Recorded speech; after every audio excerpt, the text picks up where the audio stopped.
Hello, hello, hello. Can you guys hear me? Alright, I'm gonna just give you guys a couple of minutes to see if you guys can hear me through my headset here.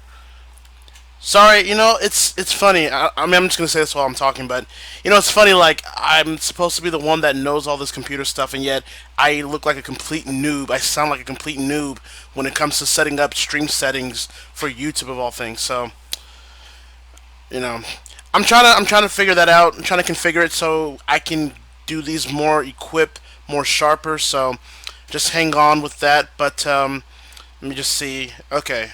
Hello, we can hear you. Yeah. Okay, good, good, good. That's good. Well, folks, welcome to a brand new episode of the Newscast. This is number 78. I am Hakeem Johnson, your ACW commentator, as always. And we are here tonight, well, essentially to talk about a lot of things as it pertains to, well, wrestling and a lot of things in the world and ACW and virtual wrestling. And we will do your questions and comments at the very end of this newscast as always. So there's that. So, well, let's not do any stalling. Let's get to the business at hand, if you will. As you can see, you see the first picture on the newscast window, so you already know where this is going. But I need to address this. I know that everybody has talked about this controversy. I know that a lot of people have talked about this innocent incident, for a couple of days, even weeks now. And I know this story has kind of passed over now as we've moved on to a lot of other things. But this is something that I do need to address. Me personally, I need to address. So, I'm not going to get to the whole specifics of everything because I'm sure most of you know about the story as it is. But essentially what happened is that AAA had their basically WrestleMania a couple of weeks back called Triple Mania, their biggest event of the year. From what I was hearing from social media and other places, Triple Mania was pretty much a mixed bag. There were a lot of bad matches. There were some pretty decent matches, including the ladder match, including with Johnny Mundo or Johnny Impact or John Hennigan, whatever you want to call him, and I believe El Hijo de Fantasma, King Cuerno from Lucha Underground. So there was a lot of good and there's a lot of bad. And unfortunately there was a lot of bad that pretty much overshadowed this event in particular for AAA. So, as everybody knows, Global Force Wrestling, which I will talk more in depth about as this newscast rolls on, Global Force Wrestling has a agreement with a business relationship basically with AAA. Basically, it's for talent exchange, able to use AAA content maybe for their upcoming Global Wrestling Network that Global Force is working on. Global Force able to send their talents to AAA and to do shows for them. It's basically exchanges back and forth. So GFW wrestlers were invited to be part of Triple Mania this year, and the talents that were invited were the people like Jeff Jarrett, Moose, Bobby Lashley, DJ Z, Andrew Everett, and Rosemary. Now, Rosemary in particular that I do mention here is because she was involved in the Fatal 4-Way ladies match for the Reina de Reinas title, which has a lot of controversy within itself, and I won't even go delve into that as well because I'm sure a lot of you know that as well. But anyways, so the match happened. The match wasn't really all that good. You had Lady Shani, excuse me. Let me not try to sound like Kevin Gill in the English commentary, who sucked, by the way, Kevin Gill. Kevin Gill, you sucked at English commentary when you were doing it on Twitch. Just want to let you know. Conan was absolutely right to call you out on that. But anyways, so Sexy Star defended the title that was vacated by Taya, the newest knockout to GFW that was formerly of Lucha Underground and AAA. But Sexy Star defended that title against Ayaka Hamada, Lady Shani, and Rosemary from GFW. From what I heard, it wasn't really a good match per se. There was a lot of instances where Sexy Star was not doing good business to follow along with the match. Ayako and Shani was being very stiff with Sexy due to that result. Rosemary was pretty much a deer in the headlights trying to put the things all together, but she was only one woman. So, but that's not what people are talking about. People are talking about the ending of that matchup and the aftermath that's followed it. So, Sexy Star went for an armbar towards Rosemary. Rosemary taps out. That's all well and good. However, Sexy Star then continues to apply that armbar after she broke it the first time. She reapplies it, and then in a legit shoot, yanks and claws and tries to pop out Rosemary's socket with that armbar. Now, anybody that's an MMA enthusiast, a even wrestling enthusiast, a jiu-jitsu, karate, judo enthusiast would tell you that placing an armbar in a very shoot manner towards your opponent, towards your fighter, could result to legitimately damaging said opponent. So Sexy Star won the title. She retained. She didn't even do all that lot in the match, and she went into business for herself. Completely shot at Rosemary, and Rosemary apparently suffered some swelling on the tricep and bicep area. Her shoulder was pretty much stiff. Reports were saying that Sexy Star was forced to apologize to Rosemary and Jeff Jarrett and GFW for that behavior, but she didn't have the courtesy to even do this on her own will. She had to be forced by Vampiro and AAA before she had to leave, because apparently Lady Shiny has some prior beef with Sexy Star, because Shiny has a relationship with Taya, and Taya and Sexy Star are on bad terms as it is. So it was just pretty much a cluster. It was basically a shit show when it shouldn't really have to be. And now the reports are that Rosemary came out on social media, explained what happened, gave a response to some Northern Americans or American wrestlers are out to get her, that everybody was out to get her, so she had to protect herself, that she was basically trying to do this and that to protect herself. And I honestly just call BS. I honestly call BS on that. Because it's completely ridiculous. Absolutely ridiculous that Sexy Star, who I'm going to refer to from this point forward as Dolce, as her real name. Sexy Star, and unfortunately, took business in her own hands and tried to make decisions that she had no business doing. Because as somebody that is within the wrestling business myself, I can tell you that being a part of that, there is a certain trust that you have within wrestlers. When you are wrestling with one another, you are allowing yourself, you're allowing your body and health to be entrusted towards your worker, your fellow worker. And when your fellow worker doesn't do the justice, when he or she doesn't do the justice of protecting you at all costs, and intentionally and deliberately tries to injure you and tries to hurt you, then that is no longer about business. That's just about you being a scumbag. So yeah, I say hashtag fuck Sexy Star, because she is one of these people that thinks because she's a superstar in Mexico, she's a superstar wherever she's done business, that gives her the right to take out somebody that had no business, that had no right to do what she did. And unfortunately, she took matters into her own hands.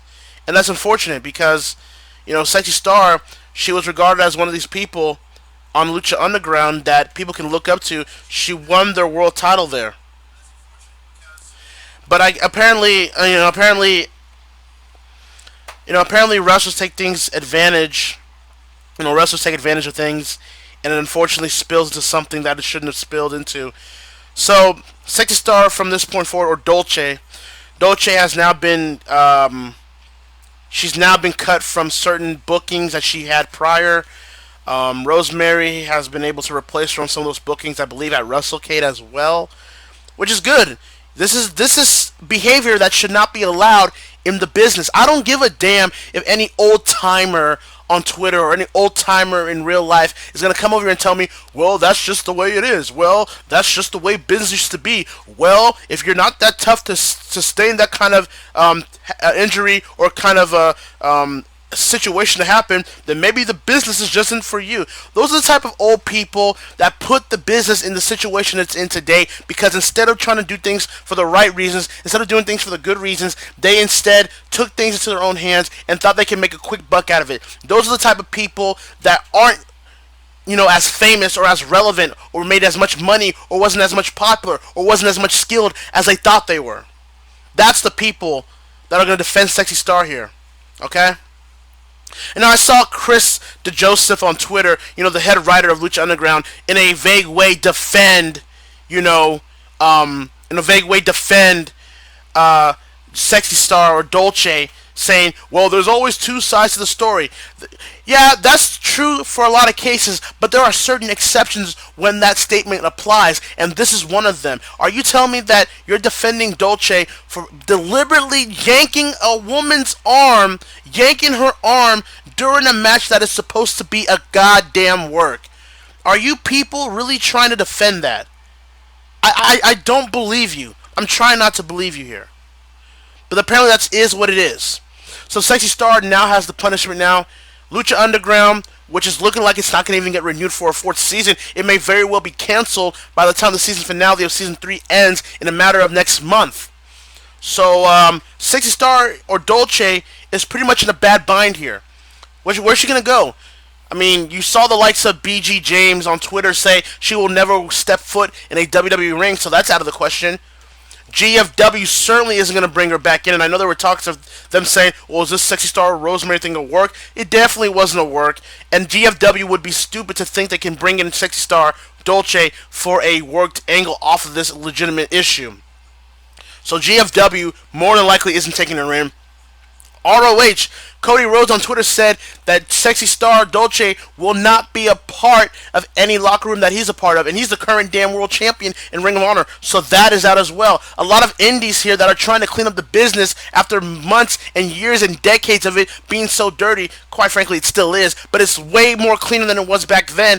They're not even taking Sexy Star Dolce's bookings as well. Do you see where I'm going with this? There are consequences for your actions.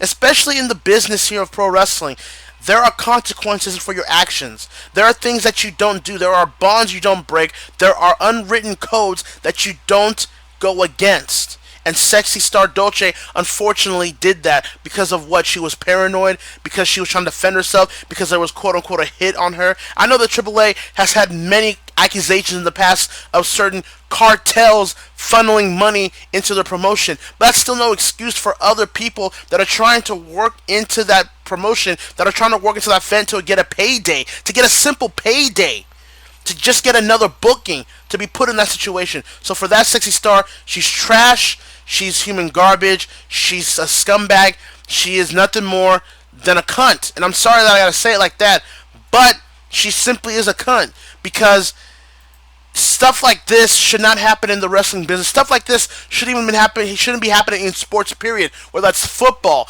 boxing, MMA, baseball, basketball. I don't give a damn. This kind of stuff should be shamed. This kind of stuff should be called out. This kind of stuff should be laid out in the public for those to ridicule. Because if you allow these people to continue to do it, if you do not punish or you do not call these people out, they're going to keep doing it thinking it's okay until somebody really gets hurt, where their career is over, or maybe their life is over. You call these people out because that's the right thing to do. Period. There's no excuse for that. None whatsoever. So, I just wanted to kind of say my thoughts personally about the whole Sexy Star Rosemary situation. I know a lot of people have already talked about it the past few days, and I know it's kind of calmed down since I've talked about it today, but I just wanted to get that out because as someone that's a part of the wrestling business, as somebody that has seen things in the business, it irks me and it just makes me ashamed that there are certain people like this in this business that are willing to put other workers in danger for their own self-gain, for their own selfish needs, for their own ultimate motives, and it's disgusting and it's uncalled for. So those are my thoughts there about Sexy Star. Now we're going to get into, speaking of Global Force Wrestling, we're going to get into certain rumors and ramblings that have been going around Global Force Wrestling as of late. So, and I want to just kind of clear the air and address certain things, because a lot of people have taken a lot of things about this situation at face value, because it is Global Force Wrestling / Impact / TNA. They have to take the face value of the report that is circulating around here. And I want to kind of just address it in certain ways here. So, apparently there was a Sports Illustrated report a few days back by one Justin Barrasso, I believe, that stated basically that GFW, Global Force Wrestling's owners, Anthem Sports and Entertainment, off of Canada, they are hemorrhaging money. Basically, they are losing money. I believe he even stated that they are losing $1 million per day. Not just week, not just month, per day, investing in the GFW.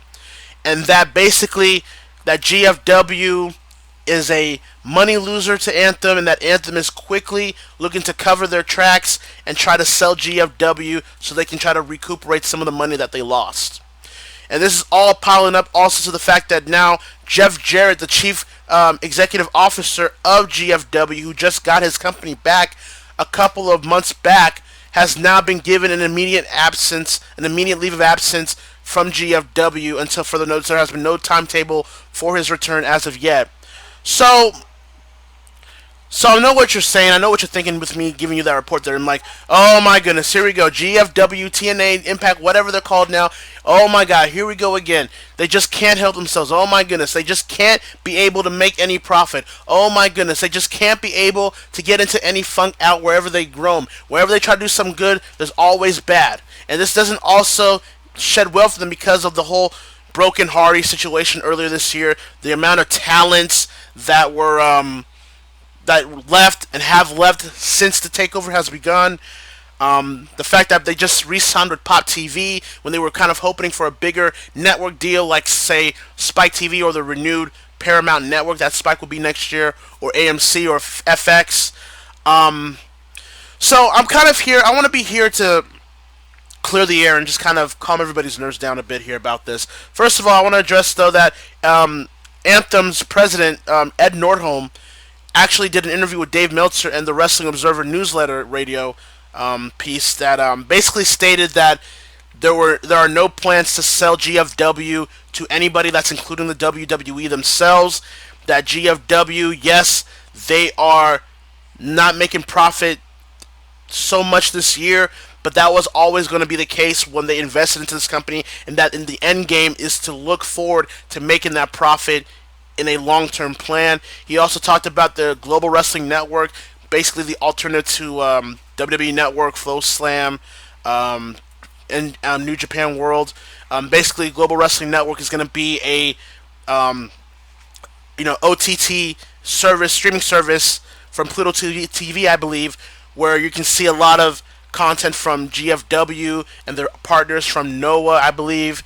And I know the early, Noah episodes are owned by the network, the Asian network over there. But you've got, Noah, Crash, AAA, and other, old TNA episodes, a lot of other content that they'll try to put in there. So this is going to be their way to try to also make a lot of profit for that company by doing this Global Wrestling Network. I even heard the rumor that this network is supposed to be unleashed tonight after today's episode of Impact, or later this week. Regardless, here's my take on it, okay? Now, Ed Nordholm says that they have no plans to sell it to the WWE, that they are fully invested into the company. Now, you could believe him. You can believe that he's saying that because it is coming from the horse's mouth, and opposite from Dixie Carter, who would just give you vague statements about stay tuned or you never say never. At least Ed Nordholm is giving you straight and honest facts coming from his mouth, coming from the original source. Now, the other thing is, though, is that Ed Nordholm could be bullshitting here. He could just be covering his tracks to say all that stuff, so that way people don't get into a complete panic and complete paranoia about GFW being able to sell. Because let's be honest here, I mean, if you're going to work for a job, your company is not going to tell you, hey, employees, so we're closing down in 5 months, so yeah. They're not going to just tell you that straight up. They're going to give you the illusion that everything is fine, that they're going to give you the illusion that everything is going fine. There's no bankruptcy rumors that are legit until the final month, until they say, hey guys, listen, so apparently we are going to be closing down. They're going to tell you that from out of nowhere. They're not going to just tell you and give you time to make you still work while the company's closing down. So that's not going to happen per se. So Ed could be bullshitting, but then he could not be bullshitting. From what I understand, Anthem and GFW have now replaced Jeff Jarrett for the time being with John Gaborik, who was the previous head creative before the takeover this year, Sanjay Dutt, and Scott D'Amore. So those are going to be your head creators. I believe Dutch Mantell is still there as well. So those are going to be your head creative writers going forward for Bound for Glory, which is on November 2nd, I believe, and moving forward for the November tapings after Bound for Glory. Now, GFW has had a lot of hardships. It's been about 3 years now. It's been about a good 3 years that GFW has had consistent hardships, whether that's late pay or even no pay to the talent and staff, whether that's court legal proceedings, being sued by previous wrestlers that worked there or previous companies that work with them, losing television deals on a consistent basis, viewerships going down compared to where they started on Spike TV, merchandise not selling well, not doing a lot, if not all live events. It doesn't look good for GFW at times. It really doesn't. And if you believe the report here, it doesn't look good either for that as well, because you want to be able to build up to Bound for Glory, but now you have this whole dark cloud once again overshadowing Bound for Glory. So that's unfortunate. Whether it's true or not, it's unfortunate because it's going to be that way now. But here's my thing. The Sports Illustrated story, right, that Mr. Barrasso wrote and published, I have not seen that report verified or agreed upon by any other quote-unquote wrestling media sites. Even Dave Meltzer was skeptical of that report, and Meltzer, although he does have certain sympathies with GFW, isn't necessarily a GFW guy, if you get my drift. But even Dave Meltzer is saying that I really don't know if I can verify that. I haven't heard really about much of that. So even Dave Meltzer is pretty doubtful about that report. Now, Mr. Barrasso made a statement later on in the week saying that he does stand by his report. So we're going to find out eventually, come next month, who really is right here between GFW or the Sports Illustrated story. What I can tell you, though, is that GFW is a place for for workers to get extra pay, to get extra TV time, to get extra focus on their careers, extra bookings. So anybody that's wishing for GFW to close down, anybody wishing for GFW to shut down, frankly, to me, isn't a wrestling fan. That's more about a company fan. Because let's be quite honest. People are saying, wow, GFW can get a bigger network deal than Pop TV. Well, let's be quite honest here. Alright? WWE, as of late right now, is currently cutting costs right now in terms of production, in terms of talent. Their live attendances are pretty poor right now in the grand scheme of things. Yes, they still make revenue and all that. That's fine. But profit is more important than revenue. Profit is what you make extra on top of the revenue, and they simply haven't done that. They've had way more expenses than they have profit, and that's costing them. The WWE Network, although has over 1 million subscribers with a worldwide release, still is only around 1.4 million subscribers, and some of them only subscribe for the free pay-per-views and then will immediately cancel. So the network, the WWE Network, isn't really paying any dividends. You've got Flow Slam or Flow Sports that was supposed to be revolutionary, trying to give you content from every independent or major independent promotion all over the United States. And there are rumors there that Flow Sports are about to shut down January of next year. New Japan, they're the ones that have subscribers of only 60K, 100,000. So that's not even enough for them, even when they do their Wrestle Kingdom specials and G1 Climax specials. So let's be quite honest. Yes, Global Force Wrestling isn't doing well. I think we can all agree on that. But the whole business in general, to where they were a mere 10 years ago, let alone 5, aren't doing as good as they once were. Okay? WWE likes to bring back these legends. They try to do these long matches that don't mean anything. Stop doing these long, drawn-out work rate matches that really don't draw shit.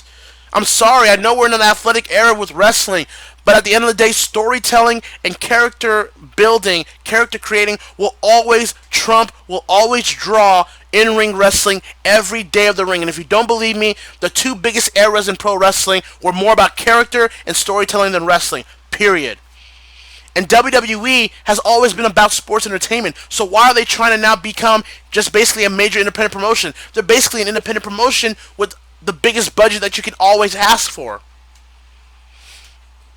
You know what I'm saying? So if we're going to criticize GFW, which they get every deserving of that, which they deserve, but we're not going to criticize WWE for their fallings as of late. We're not going to criticize Ring of Honor when they're in a lesser obscure network than GFW's Pop TV.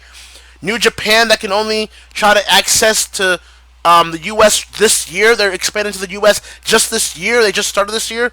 And then who the hell else is above, WWE, GFW, Ring of Honor, and New Japan after that? Lucha Underground, as I just referenced earlier, Lucha Underground, they're all more than likely about to be canceled because we still haven't heard an official announcement for a Season 4 renewal.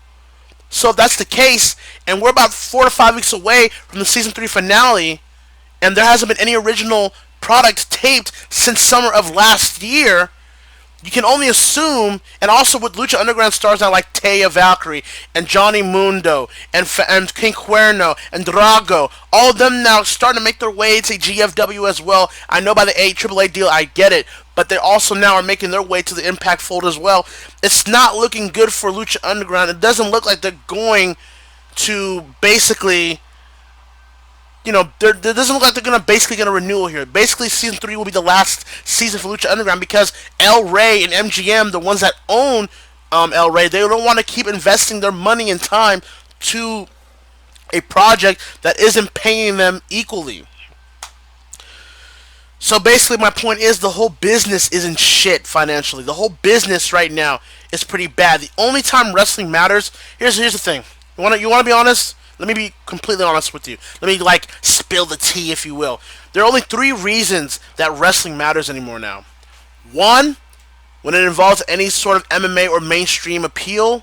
2, when a wrestler is dead or is close to dying. Or 3, WrestleMania. That is it. That's the only time wrestling even matters in the mainstream aspect of things. I mean, I don't know how you can argue with me otherwise, because I'm pretty much dead-ass on with this right now.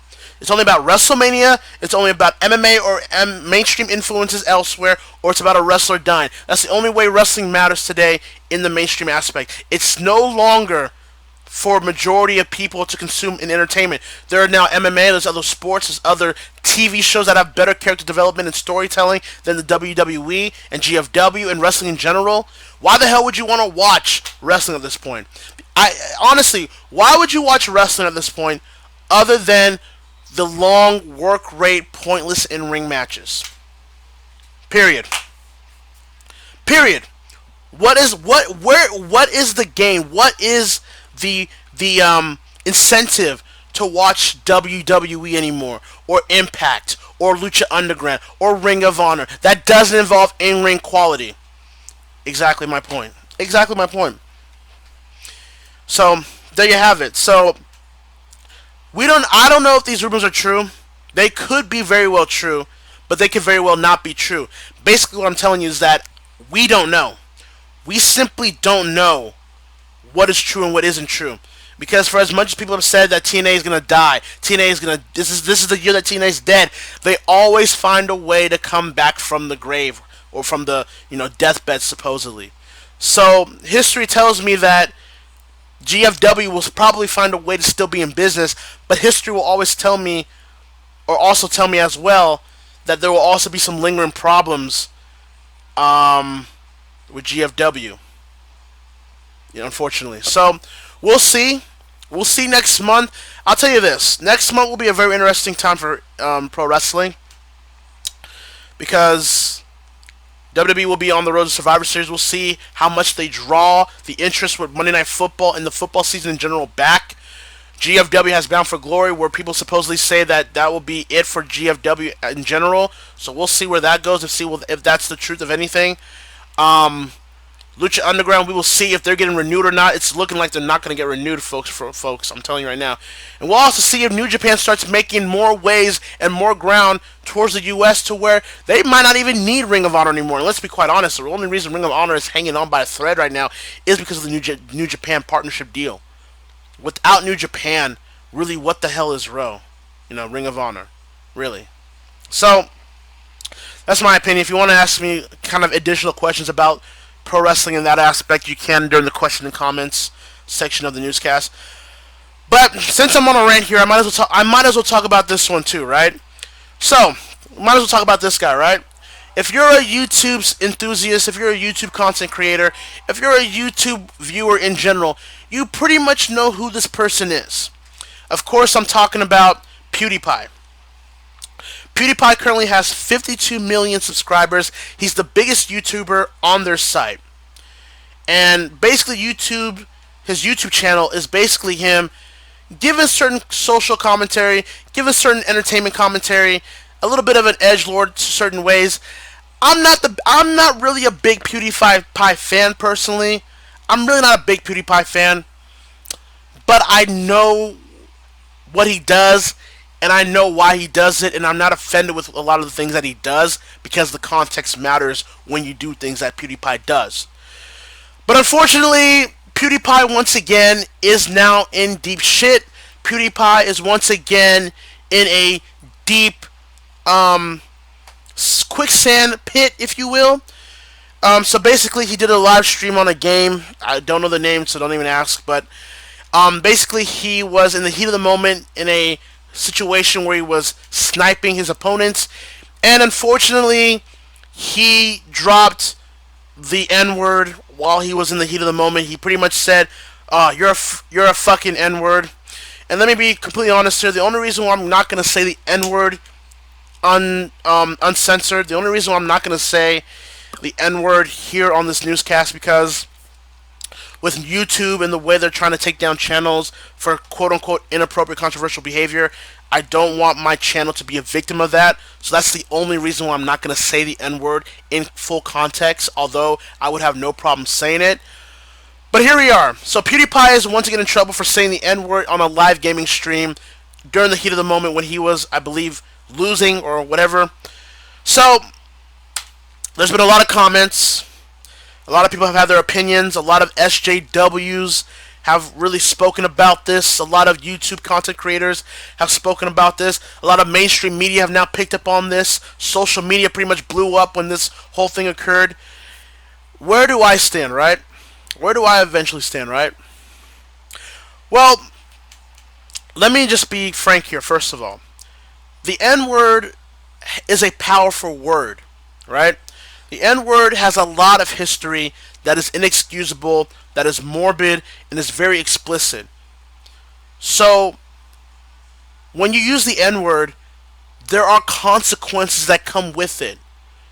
So, if you're one of these people that are about, hey, free speech, everyone has free speech, I agree with you. I'm all down for defending free speech. But there's also something called freedom of consequences as well. You have the right to say what you want to say in this country. But there are also consequences that go with it as well that you need to take account for. Okay? Now, a lot of people were offended, and understandably so they were offended by what PewDiePie said, and I believe PewDiePie later this week also issued an apology. Knowing PewDiePie, I don't know if that's legitimate or not, but that's not my place to judge. But he did issue a response, an apology for what he said. And here's the thing. What PewDiePie said and did was stupid. I don't think we're going to disagree on that point.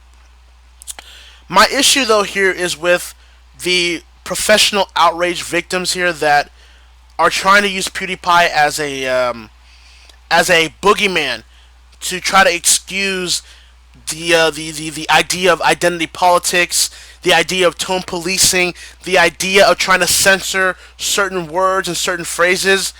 That is where I disagree with. Now, I don't know PewDiePie's intent when he said it. For all I know, he pretty much probably meant the N-word the way he meant it. Or he probably said it out of the heat of the moment and out of the context that, and any gamer, let's be honest, any video game player, any gamer in general, knows that when you're in a heated situation, whether you're playing, WWE 2K, NBA 2K, Call of Duty, Overwatch, whatever, that in the heat of the moment you're going to say things that you wouldn't normally say. You're going to say things by emotion. You're going to say things out of emotions from your own perspective that you wouldn't really necessarily say. That it just rolls out the tongue. So in that instance, I'm not gonna really put too much. Here's my thing. I don't think PewDiePie's a racist. Let me clear that out right now. I honestly don't think he's a racist. I really don't think so. I honestly think it was just something that he said, either because it was an edgy thing that he was trying to do, or is it because It was something that just kind of slipped the tongue. Um, but here's the thing: when we start calling people racist, when we don't get the context, it starts to dilute the word and it starts to dilute the meaning behind that word. Because then it destabilizes that word. So when actual racists do show up and do show up out of nowhere, then they blend in with other groups that aren't racist to where now you don't know who's racist or who isn't racist.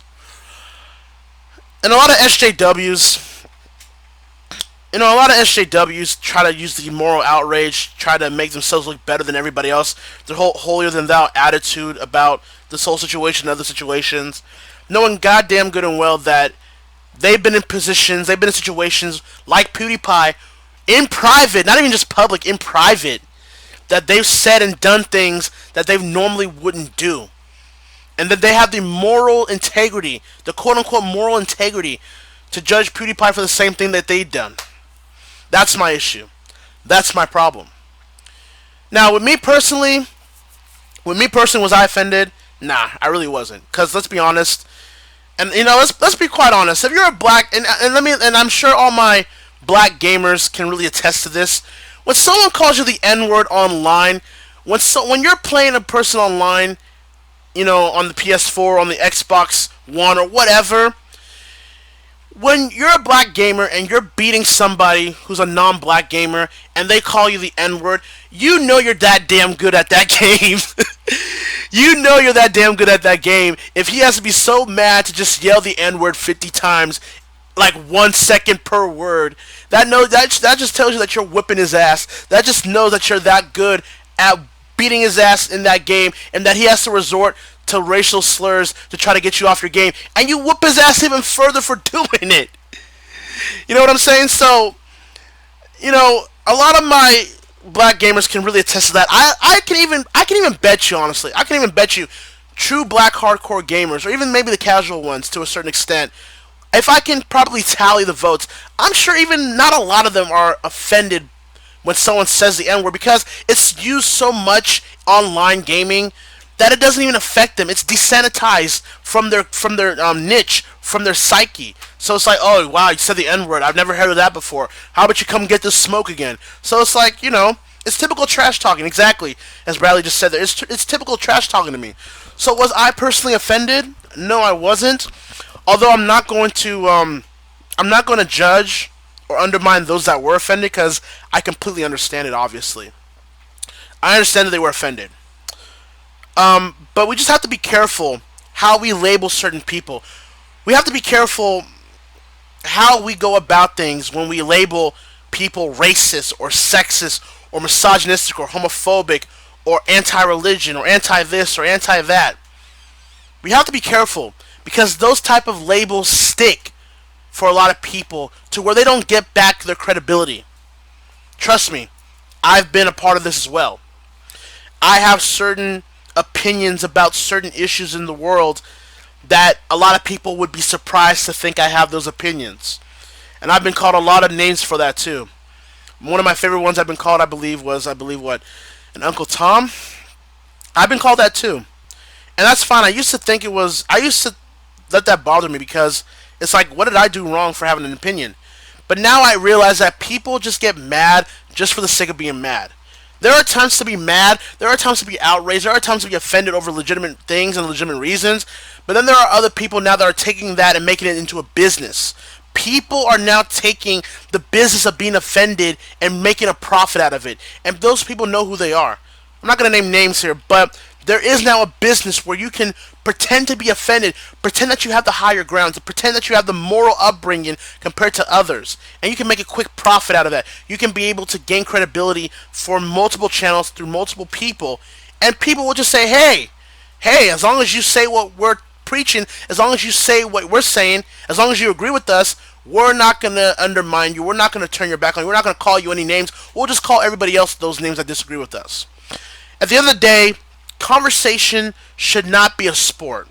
Conversation should not be always a debate. A conversation essentially is to get a better understanding between two or more people. This is not about winning. This is not about losing. This is not about, oh, I got you on this one, or this is not about, oh, I one-upped you here. It's basically a mutual understanding to where we may not agree, we may disagree on a lot of topics, but at least we have a better understanding from where we're at, that we can still move on at the end of the day and live life. And that's where I'm at. That's who I am. I have opinions that, are quote unquote controversial for a black man such as myself. And I accept that. But I'm also not one of these people at the same day that are just going to ignore that doesn't exist. Of course racism exists. Of course sexism exists. Of course all those things exist. But we cannot allow ourselves to let those things continue to undermine our individual thought. We need to quit being a collective and start thinking individually for ourselves. Stop being offended over everything. Honestly, that's honestly my word here. That's honestly where I'm at. Stop being offended over everything. PewDiePie, he's not the great example of virtue, and he's not the great example of all things good. I understand that. Again, I'm not I'm not a PewDiePie fan, really. I'm really not. But I have to defend where people are getting attacked for being labeled certain things when they don't look at the full context of what the person said, how they said it, and why was it said in that situation. People need to start looking at context. I know context is a rare form, it's a lost art right now in today's society, but it still does matter. And when we lose context, we start assuming and we start judging people, things, and events that probably are on the opposite spectrum. So, basically with this controversy, PewDiePie, here's my thing, PewDiePie has said and done a lot of more other stuff that can be seen controversial, okay?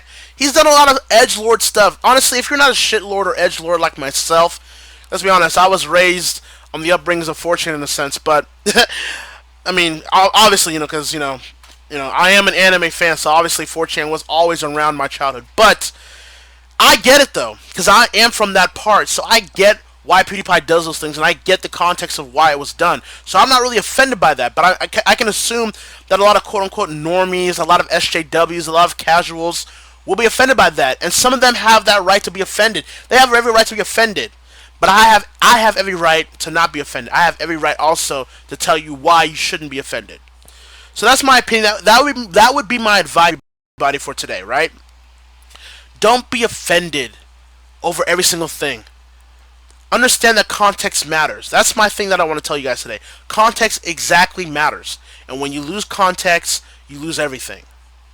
So, PewDiePie, I'm assuming this whole thing will blow over, honestly. Let's be honest. PewDiePie is the biggest YouTuber of he's the biggest YouTuber of the channel of the website. His channel is the biggest of the website. So this will blow over, as everything controversial PewDiePie does will blow over. But a lot of these people that are saying, oh, how do you feel, PewDiePie, for allowing people that are poorer than me to not get by in life? Yeah, that's what I'm talking to you. I'm calling you out, Blasphemous HD, you stupid fuck. This stupid reactor on YouTube that tries to react over everything that you request something that he reacts to, and he gives you a fake ass reaction every time. Yeah, I know people like you, Blasphemous. Shut the fuck up, dude. Always trying to go over here virtue signaling, and trying to tone police PewDiePie and other people that do things that are not accustomed to your flavors. Shut the fuck up and do fake reactions to clips you don't give a fuck about or don't know anything about. Just shut the fuck up and stay in your lane. But I didn't mean to go on that rant. Him in particular, I don't like, because I remember when Obito and Kakashi had their fight on that Naruto Shippuden arc with the whole Great War, and a lot of people were doing reactions to that Kakashi Obito fight, right? And this motherfucker, Blasphemous, does that reaction knowing goddamn good and well he doesn't watch Naruto, he doesn't know about Naruto, he probably can't even spell Naruto, and yet he's doing a reaction and he's all trying to fake and trying to be like, oh my god, oh shit, oh my goodness, I did this. Shut the fuck up, dude.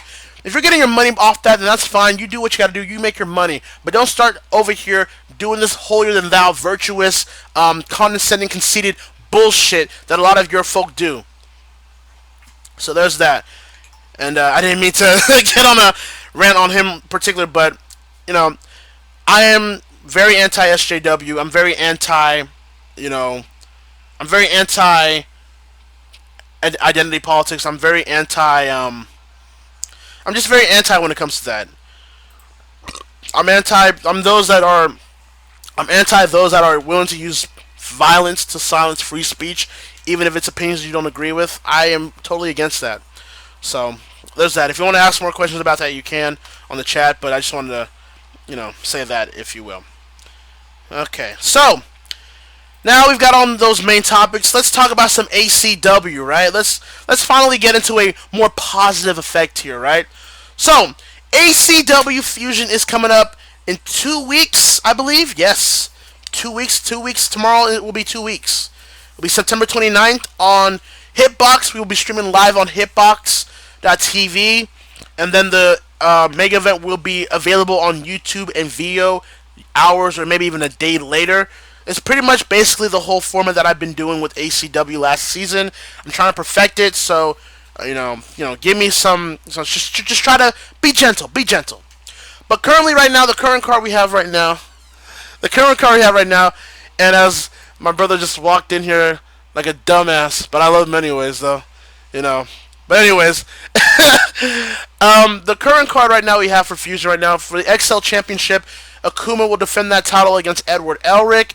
Obviously, Edward Elric won that chance by winning the 2017 King of Elite. He's the current 2017 King of Elite. He won the tournament earlier this year, and he now gets the opportunity to face Akuma for that title at Madison Square Garden. We will see if we'll basically see if Edward Elric can finally become the world champion for once in his 10-year career here as champion, or Akuma, he's been the most dominant champion in XL, probably the most dominant in ACW period that's not named Gohan, in my opinion. So, who knows? We'll see if Akuma will continue his reign of hell amongst a lot of people. I don't know. It's up in the air.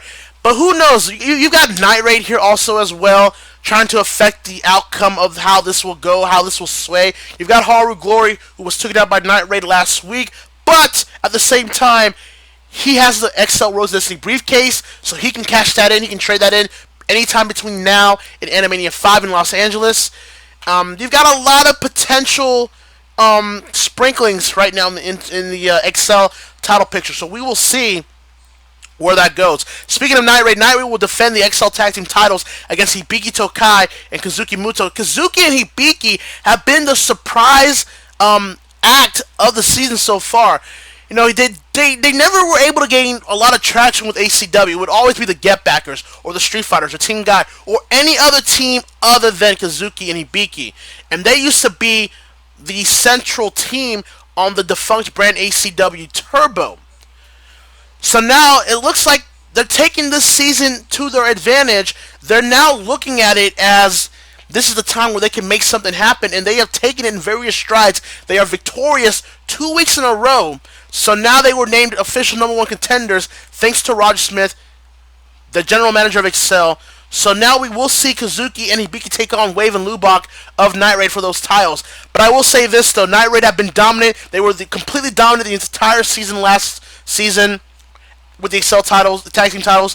And now that they are being led by General Esdeath, and anyone that knows about Esdeath knows that she does not bullshit when she says what she says.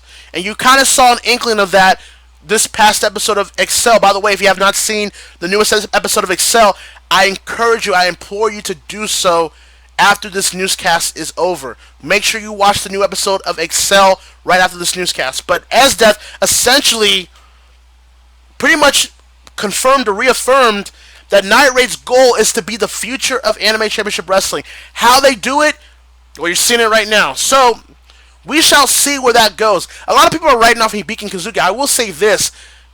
Be surprised. Always expect the unexpected, okay? People didn't even think Kazuki and Hibiki would get to this point right now that they are with Night Raid. So anything is possible with ACW. For the people that have been following ACW for the past 10 years or less, you should know better that anything can happen in ACW.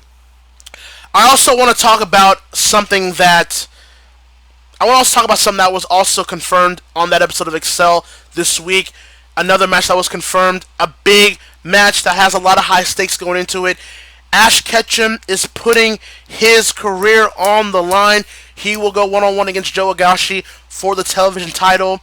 Now, this is Ash's third attempt to beat Joe Higashi. This will be his second time challenging Joe Higashi for that television title. Now, you know, Ash Ketchum, I'll be honest with you. Ash Ketchum, there can be an argument to be made that Ash really doesn't deserve another chance at Joe Higashi. I mean, he lost at Animania 4 at the big stage for the title. He lost to Joe Higashi again at the quarterfinals. And now he's getting another shot at that title at ACW Fusion. I understand that. But you gotta also understand, Ash has come a long way here in ACW. Does everybody remembers how he came in here in the first place? He and Brock had a chip on their shoulder along with Gary Yoke as Anime 4 kids and tried to vent their frustrations and anger towards the Impulse roster. They were even former Impulse Tag Team Champions at one point.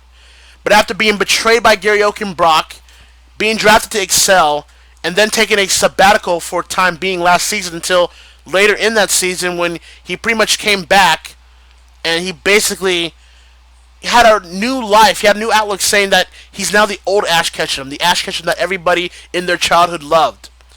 So, Ash Ketchum has a lot riding into this. Ash Ketchum is gambling big here. He is basically taking the biggest risk. This is a must-win match. He has to win the television title at Fusion in 2 weeks, or else the career is over. He agreed to it. He was willing to take the consequences of this matchup. And to Joe's credit, to be fair, Joe said, okay, I'm going to give you another title shot, but you have to put something up of greater or equal value. And quite honestly, putting your career on the line, that'll do it. So I understand where Higashi's coming from. But to write off Ash Ketchum saying that he really doesn't deserve it, I think is doing him a little bit of a disservice. I think that's not entirely fair to Ash Ketchum. But this will be an emotional match.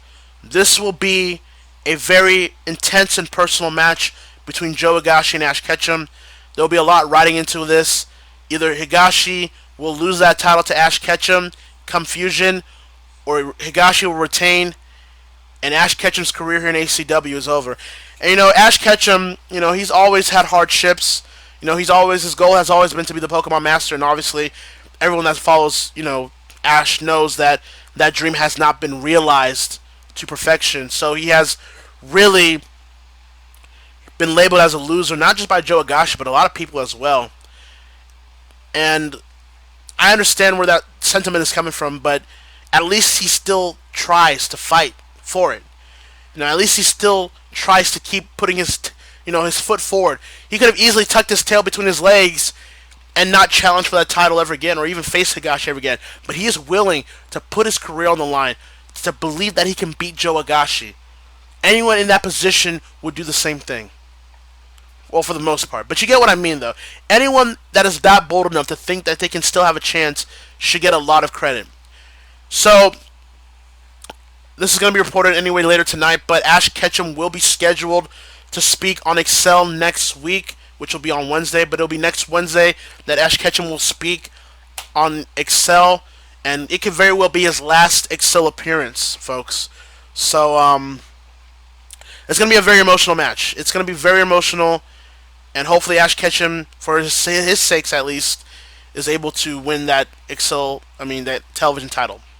So, there's that. But also speaking of titles, Glamrex title is on the line. Reiko Hinamoto will defend that Glamrex championship against Samus. Now, Samus on the season premiere of Excel won that title opportunity in a triple threat match with Ino Yamanaka and Juri Sanada. Samus is now the #1 contender for Reiko's title. Now, Samus has gone through an attitude change. Let's call it like we see it.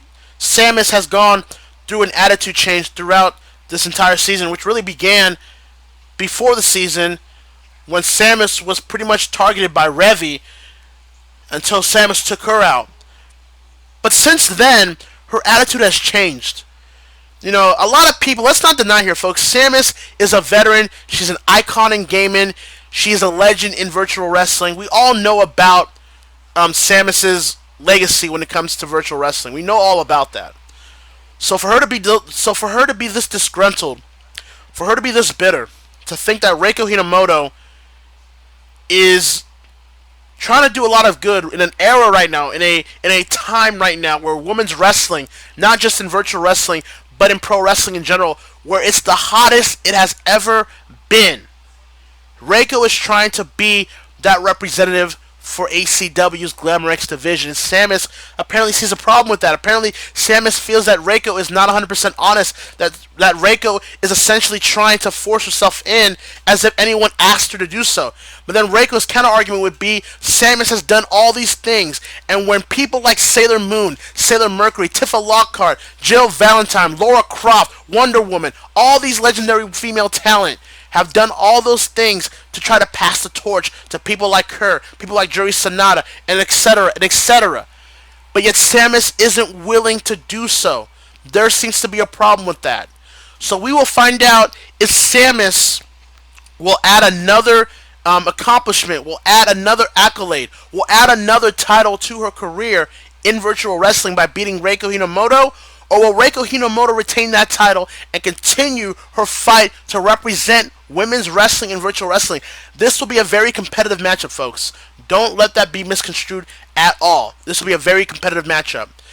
Now let's go over to on the Impulse side here. So far we've got the Impulse Tag Team titles. They will be on the line at ACW Fusion. But here's the deal, okay? Let's talk about this real quick. The White Tigers and the Knights of the Zodiac will compete in tag team action for the ACW Direct, the week of Fusion. Now, the winner of that match will go on to face Shoryuken, of Ken and Ryu for those Impulse Tag Team Championships at ACW Fusion. So, we will find out which team on the Impulse side will have the honor and privilege to challenge Shoryuken, who won those titles at Animania 4 last season. But also at ACW Fusion from Impulse, it'll be the Dark Magician defending the Intercontinental title against former champion Solid Snake. Solid Snake lost the title to Dark Magician. He lost the title to Dark Magician earlier this year at the ACW draft. So he will be looking to regain it by trying to defeat Dark Magician. But I tell you what, Dark Magician, this is his first singles title in ACW after being undefeated for so long before ultimately getting screwed over last season. But I won't dive into that, but we all know about that. But now Dark Magician is the Intercontinental Champion. So we will see if Solid Snake, with the advocacy of Gary Oak, will be able to become a two-time champion, or will Yugi Moto's mentoring, gain Dark Magician the win to retain that title. So that right now is the official card for ACW Fusion. That'll be in 2 weeks. Saturday night will be the newest episode of ACW Impulse. It'll be Impulse 81. So make sure you all stay tuned for that.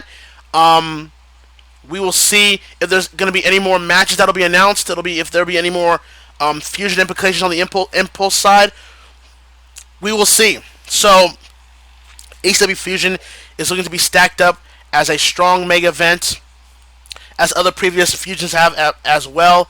This will be a 3-hour mega event, so just to let everybody know, it'll be a 3-hour mega event, as all of the big 4 mega events except Animania are. So we'll make sure to see where that entails us here in Madison Square Garden in New York City on September 29th. So there's that.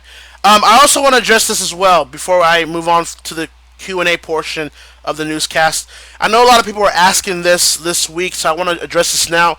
Now, last week I announced that we will be doing something called a hashtag ACW10 Rewind, exactly. So, obviously we're celebrating 10 years of ACW this season, and basically this will be a introspective series that will look over all the matches, memories, and moments of ACW for 10 years. That's basically what I'm going to be doing here. It'll be exclusively on VidMe, so it won't be on Vimeo, it won't be on YouTube, it won't be on Facebook like that. It's going to essentially be on VidMe. And now I want to address something about VidMe real quick. Basically, I'm making the steps, or I'm looking to be verified on VidMe, so I can have more reign, more free reign, and more better features to really give content onto the ACW channel on VidMe. So I hate to beg, because I really don't like to beg. I really don't beg like that. But you guys are so awesome, because you guys do a lot of great things anyways. But I would like to ask for a little bit of help. The goal is to get to 50 followers or more on the VidMe channel. So if you can, we're right now on, I believe 39 or 40. I believe 39 or 40 followers. So we just need about 11 or more followers on the VidMe ACW channel. So that way I can make the final steps to get verified, and that way I can provide more content, do a lot more with ACW's VidMe channel, because I really want to, especially if YouTube really goes down the shitter in terms of my ACW channel.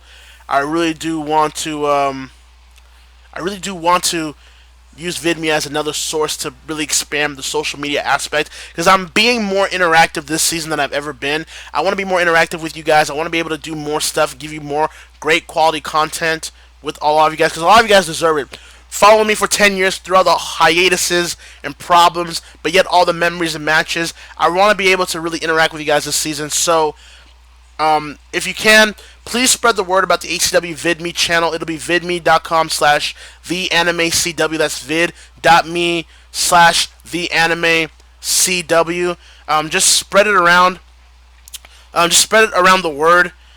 Just spread it to people that basically like anime or wrestling or both, really. Just spread the word so I can be able to verify and be able to provide better content on the channel.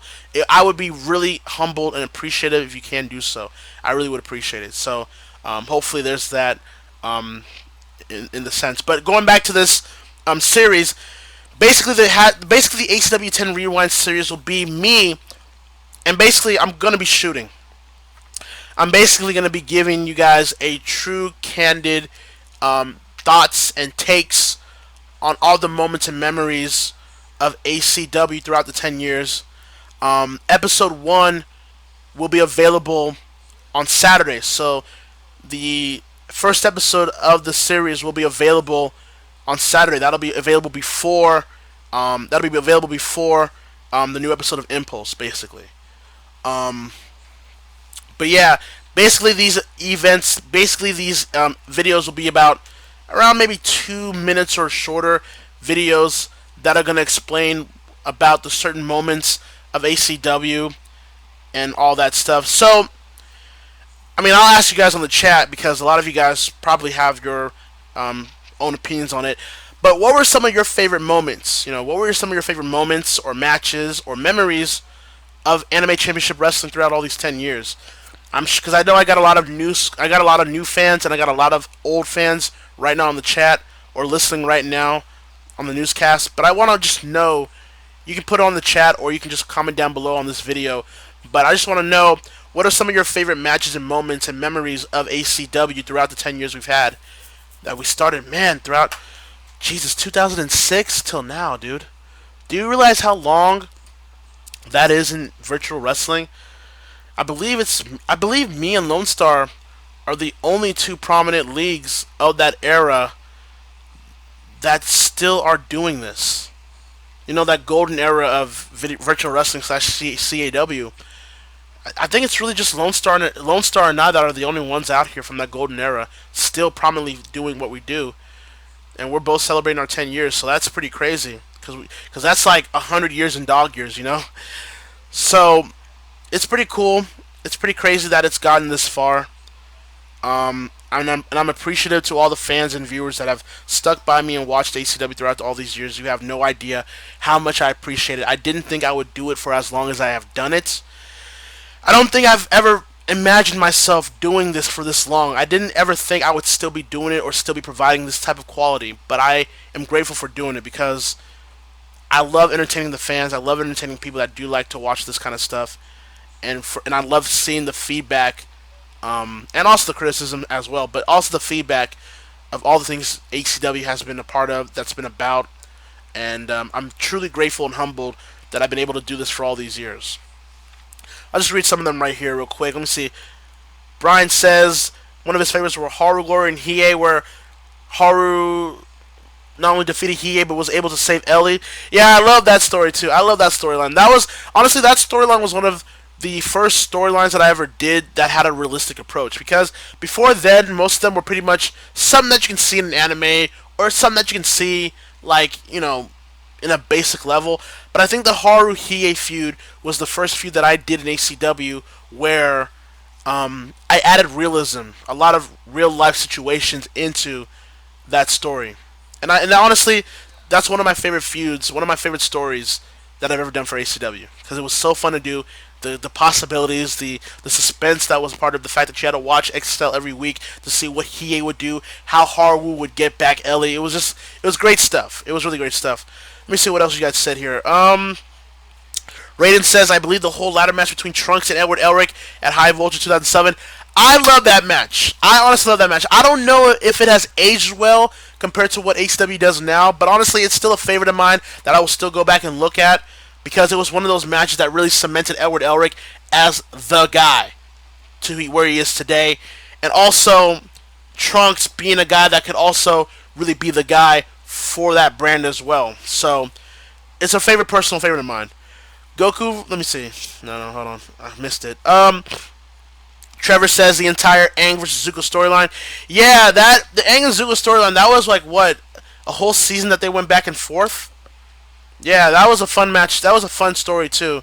Because, that was during the whole time around, I believe the Avatar was in their final season. I believe that's when I was putting that all together. Or it was just like a year after the fact. But yeah, it was Aang and Zuko putting that all together because I really did enjoy the Avatar. The whole Avatar series, not the movie, but the series. But yeah, that was a fun story to put together. The whole best of 5 series that we did leading up to the match, leading after Aang won the XL Road Destiny briefcase was pretty awesome too. Zuko stealing it and using it to become world champion, XL champion afterwards. It was pretty cool. So let's see. Do It says, I really enjoyed the whole Aang and Sokka storylines and also the rivalry between DX and the Teen Titans. Yeah, I'm surprised, man. The Aang and Sokka thing was pretty cool. I wish I still had that full match. Honestly, I still wish I had the first Animania in my hand. That's what sucks about not having these old ACW videos from the past, like from the past. That I didn't know how to save them. Nobody else pretty much saved them. It sucks. It really sucks. I really would love to be able to have them back, watch over them, and then share it with you guys for a lot of you new viewers that never really did get to see all that stuff. I really would love to, but sucks. It is what it is. But I do have the clips that I still probably have. But Aang and Sokka, 3 Stages of Hell at the first Animania was awesome. It was also fun to do, but grueling. But it was still fun. Teen Titans and DX is also fun. But that was also my way, and I'll explain this in a future ACW 10 Rewind episode, but that whole storyline between DX and Teen Titans, that was essentially just my way of writing the Teen Titans out of ACW, because I was a fan of the Teen Titans, obviously, and even though I wanted to do an anime wrestling league, I really wanted to bring the Teen Titans in just because I liked them. But as we were progressing through ACW, as we were still progressing through what we wanted to do essentially with the whole league, the Teen Titans pretty much couldn't serve a greater purpose than they did. So that's why you saw all those Teen Titans leave pretty much at the same time, basically. But it was fun while it lasted. Naruto and Gohan as DX, obviously, that goes without saying before Animania 2. One of the fun tag teams of ACW. So, let's see. X-Play sucks. Yeah, I wasn't a fan of X-Play when it first came out. Well, let me put it this way. X-Play to me was the normies. It was basically a normies TV show to digest video game reviews and bash anime. I never looked at X-Play as something that I should take serious when it comes to me looking for an opinion on video games. That just wasn't me.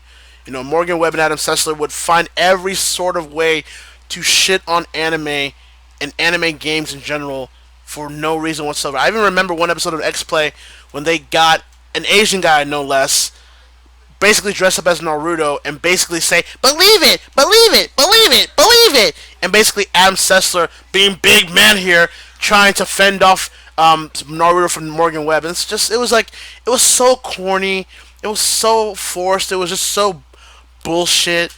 And it's like, eventually I turned that into a storyline, bringing Adam Sessler and Morgan Webb to ACW, because I couldn't tell you the heat that got originally when that first started. But you know how you guys gave You know how you guys don't like Haru Glory these days with that whole let the salt flow. Yeah, it was 2 times that with Adam Sessler and Morgan Webb when they showed up in ACW.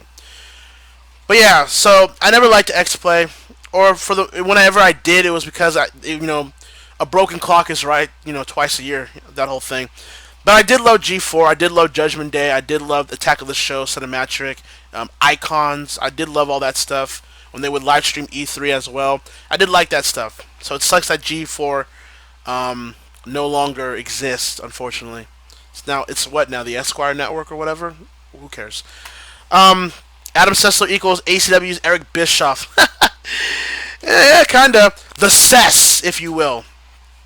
And I gotta be honest, NGW or, with Mercurius or Freddie J. Francis, NGW, when he brought in the Cess, that was also an influence why I brought in Adam Sessler into ACW as well. And by the way, if Francis is listening somehow with the stream here, or can find a way to listen to this, bring back VWF, dude. Bring back VWF, dude. That's me telling you that. Because a lot of people need to give credit where credit is due. VWF, and even SCA to an extent, were the first true leagues that really spearheaded the women's wrestling revolution that you see in virtual wrestling today. You have to give credit to the likes of VWF and SCA for that, in my opinion. So, bring it back, Freddie. Bring it back. Yeah, hashtag bring back VFW. Let him know on Twitter, because he's on Twitter all the time. All right, so that'll be that. So that'll be that'll be the series going forward for VidMe, starting this Saturday before Impulse. The first episode will be available on VidMe, so make sure you guys check that out. I won't tell you which one it is. You can probably speculate what it is, but you'll know by Saturday. So, with that said, it is now time to get to your questions and comments of this newscast. So if you have any questions and comments you would like to post on the chat, that is very much welcomed. I also noticed that you guys post some questions on the official Facebook page, so I will go ahead and pull that up. So let me just go ahead and do that. Let me see here. It's gonna take a while. The essence of doing live streams here, you're never fully prepared. You gotta stall and do all this dead air here. Let's see here. Let me find the post here. Let me see. By the way, I do appreciate you guys for being a part of this newscast. I do appreciate that.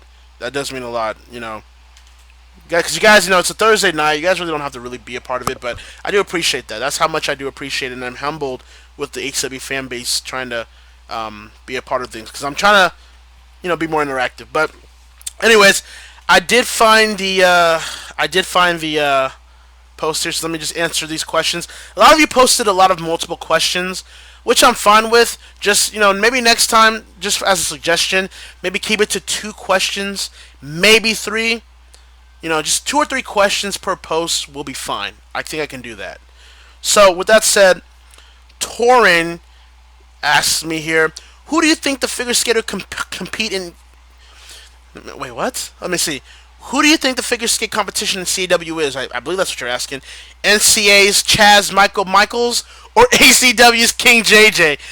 Alright. So, apparently all of you already know, if you've been watching the recent episodes of Impulse, you've been seeing a little bit of a video package of a certain person by the name of King JJ, John Jacques Leroy, who is from Canada. He is a figure skater from Canada who is one of the most elite in the world. He is from the anime Yuri on Ice. By the way, if you haven't watched Yuri on Ice, I would recommend it. It was one of my favorite animes of last year. And yes, there are a lot of innuendos that are going into that anime, but if you can ignore that, it's a really great show, honestly. If you can ignore all that, it's a really good show. But anyways, yeah, so King JJ, he was announced earlier in the year, before the season even started, that he was signing with ACW Impulse. So, a lot of people who have followed King JJ or are familiar with him on Yuri on Ice will know that King JJ is going to be somebody that a lot of ACW fans will either love or will either hate. There will be no in-between, I'll put it that way. But yeah, King JJ, who would win between him and Chaz Michael McMichaels? Gotta go King JJ, dude. He's probably younger, and honestly, he's world renowned. He's an elite man, not just in Canada but in the world. So, but again, that sweet Chaz music, you know, that's nothing to really mess with. So, who knows? We'll find out how King JJ showcases himself among the ACW fans when he eventually makes his debut on the Impulse brand. Let's see here. Let's see. What are your thoughts about the disturbing details War Machine nearly killed Christy Mack? Huh. Okay, I know about this. I know about this issue here, though. Basically, War Machine was a former MMA fighter whose girlfriend was a porn actress called Christy Mack. Don't ask how I know that, but but basically the case was that War Machine committed a lot of physical abuse towards her, where it would be stuttering here, where it would be deemed as excessive domestic violence, basically. And he was proven in a court of law, so this is not assumed, it's not alleged, it's basically the truth. Um, so yeah, he's going to jail for a long time. I think he's getting the death penalty too, right? I mean, as much as I'm against the death penalty personally, people like that don't deserve to be a part of the free world. People like that don't deserve to get entitled freedoms that they should get. People like that, they're not even people, they're pieces of shit. So, hope he rots in hell, and hopefully Christy Mack is doing better in her life now post War Machine. So, there you go. Um, what are your thoughts about WWE 2K18? I don't know yet. I'm still undecided because the graphics are really great. Except I did see that Kurt Angle model, his young model of Kurt Angle, and it looked like shit because basically they scanned. It looked like they scanned the current face of Kurt Angle and just plastered it on his young model, so it looked like shit. But other than that, we all know the 2K games, whether it's like WWE or NBA or whatever, their graphics are usually pretty solid for the most part. But the problem with 2K in general at the same time is the gameplay is always in question. I don't care about the graphics because I know it's going to be good. I care about the gameplay. I care about how it will be very compatible to what I do in virtual wrestling. I care about also with WWE 2K18, I care about what they're going to do with the creation suite. Now, if they can't fully bring that suite back, fine, but I would like a compromise to where I don't have to use the create a video and try to, crop it and, scale it to where it gets blurry. I would like a compromise to where you bring the essential features of that suite and put it into something else. If you can do that for 2K18, then I'm buying it. Then I'll be buying it. But other than that, I'm still undecided. I want to see where it goes. So we have another month till then. I want to see where they head things in terms of that. So I'm not going to make any further judgments until so, if you will. Um, Gary Connell Jr. asked here, let's see, when will you think Bullet Club will live out its usefulness? Dude, I am so over the Bullet Club. I was over it even when AJ was still in it. That's how much I'm so over the Bullet Club. I'll put it this way. I understand New Japan can't get rid of it. It's their moneymaker. It's their draw. Especially if they're trying to expand here in the States, in the United States and North America. The Bullet Club is their draw. They need the Bullet Club right now to expand their horizons if they want to be able to go more global with their brand. So I get it. I get that the Bullet Club needs to be there. But dude, let's be quite honest. Unless you're like Kenny Omega, the Young Bucks, Cody, and maybe even Marty Scurll, the Bullet Club isn't anything anymore. Quite honestly, the Bullet Club was the best when Prince Devitt / Finn Balor was the leader. When Balor and Anderson were the leaders of that faction, because they weren't trying to be a pseudo mark faction that appeases the geeks online and everything. They really were a heel faction that were really looking to dismantle and overtake New Japan. That's why I liked the Bullet Club at first. And I still even gave it a little leeway when AJ Styles became the leader. But then when AJ Styles was pretty much, you knew he was on the outs with New Japan, was coming to the WWE, I was starting to sour on it. I just didn't care anymore. It really was like the NWO, honestly, to me. And I think I don't know. I think it's time. I think Los Ignobles de Japón are more intriguing than Bullet Club to me at this point. Like NATO is more intriguing to me more than anybody that's not named Omega there, and that's just a fact. So I hope New Japan realizes that they can't rely on the Bullet Club well forever. That they're gonna have to eventually disband and end it to be able to do more with their company. But yeah, that's my opinion on it. So um, besides, oh sorry. Do you believe that Asuka was personally the greatest champion WWE has to offer? Freak. I'll say yes, and only because the way they built her up, right? Now, granted, you being undefeated doesn't necessarily mean you're a good champion or even a good wrestler in terms of how your character is used. The whole undefeated streak, it worked with Goldberg at that time, but people like to use that a lot. Hell, I used it with the Dark Magician. But see, here was the difference though with the Dark Magician, right?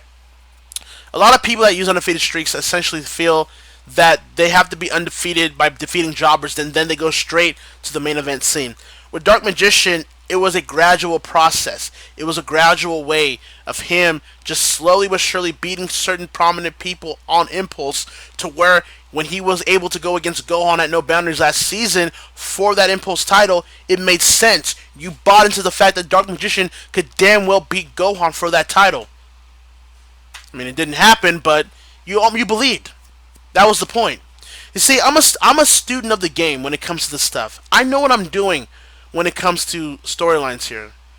So, but I'll get to that in probably a second if I know certain people are asking me this question here. But anyways, yeah, Asuka is probably the best champ they had to offer. Certainly in NXT. Certainly in NXT. Because I don't think Drew Galloway is getting the traction that they thought they would by defeating Bobby Roode. I think the faction of Adam Cole, Kyle O'Reilly, and Bobby Fish have overtaken Drew McIntyre's whole shine as NXT champion. It's like, yeah, he's a champion, but he's really not the most interesting part of the show. It's really the Adam Cole-led faction. And also Sanity are the tag team champions, which really don't amount to anything because who else are going to really challenge for them that aren't the Authors of Pain or whoever, or maybe Heavy Machinery, maybe. But then again, I find NXT personally overrated sometimes. I don't think it's the greatest thing on earth as a lot of people think it is. But other than that, I don't know. Maybe Asuka was the best bet. I was gonna dive more into that with Asuka, but I'll probably save that for the later portion of the newscast here. Yeah, here it is. What are your thoughts on the Mae Young Classic so far? Well, the Mae Young Classic is pretty much done. They had their finals on Tuesday after SmackDown on the WWE Network. Kairi Sane defeated Shayna Baszler in the finals, which I agree was the right decision. Because I honestly thought that Shayna would have won because of the Ronda Rousey connection of her coming to WWE potentially. It was going to be a pandering victory for Shayna, but I'm glad Kairi won it. And allegedly, and apparently it's been already official that she's going to be fighting for the NXT Women's title vacated by Asuka at the NXT TakeOver in Houston in November. So that's pretty much a good way to go about it. I know a lot of people were upset or maybe were not that happy with how Asuka relinquished or dropped the NXT Women's title. I normally wouldn't have liked it either. I probably would have agreed with you normally because that's what usually NXT does. They really don't build much character or much storylines. They just basically give you match with certain storylines here. Maybe. But Asuka, I liked it here because let's be honest. Who in the current NXT Women's roster that have been shown prominently? You know, I'm talking about Peyton Royce. I'm talking about Billie Kay. I'm talking about Ruby Riott. I'm talking about Nikki Storm. Or, I'm talking about all of them. You know, Nikki Cross, whatever. Who could have really legitimately beaten Asuka for that title at that point? Really nobody. Quite honestly, that's the reason why this tournament had to happen. Because Asuka had to leave NXT. She's apparently going to Monday Night Raw. But yeah, there was nobody on that roster that could really be believable to beat Asuka at that point for the title. Because she was that dominant. She was that undefeated. That she was that much of a dominant portion of the NXT roster that anyone beating her for a fluke would have came across as crap. So her relinquishing the title here, going to Monday Night Raw, so that way somebody new can win that title, was the right decision. I probably assume Kyrie is going to win that title there. They're probably looking to build her up as an Asuka 2.0 a little bit maybe, and not because they're Asian, but I'm just saying, But we'll see where that goes. I believe the NXT tapings are actually going on right now as this newscast is going on. So we'll see where that transpires. But John on Facebook says, thinking of expanding the Glamour X division to Impulse as well as Excel. I always get this question. With the Glamour X division about expanding it to Impulse, and my answer is that never say never. I have no plans, or Roger Smith more so probably has no plans in the immediate future. But in order for the Glamour X division to expand, it's probably going to have to go down that way inevitably. So never say never. The Glamour X division is expanding very rapidly. It's garnering a lot of attention, a lot of praise. So you know, you want to do this really gradually. You want to do this where it makes sense. So I'm sure it will probably be there at some point, with Impulse being a part of the Glamour X division as well.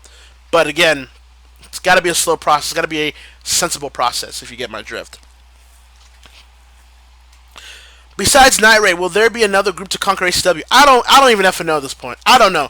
We just got off an entire season of the JSA invading, doing what they did, and we just got rid of them at Animania 4. Night Raid, I will say about Night Raid, they're not necessarily trying to take over ACW. That's really not the point of ACW. They're not trying to take over ACW. They're just basically trying to...